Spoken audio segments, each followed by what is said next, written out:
gede kan Pak?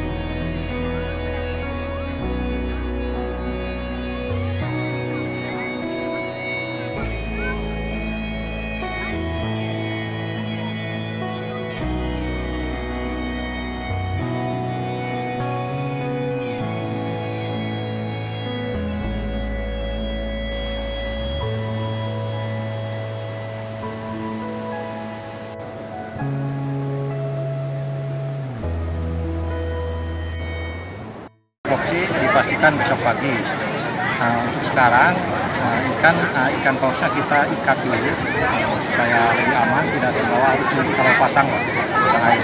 Kita mau ditutup dulu pakai terpal supaya nggak ada yang ngambil gigi-giginya itu. Mau nekropsi sekarang sepertinya nggak bisa, kan sekitar lebih dari 3 jam lah nekropsi gitu. Terus kalau dinekropsikan si jeroannya itu keluar, sementara lubang untuk menguburnya belum siap. Lebih aman besok pagi aja. Besok pagi.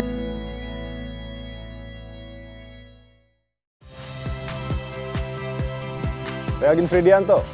Saksikan terus program-program Kompas TV melalui siaran digital, pay TV, dan media streaming lain. Kompas TV, independen, terpercaya.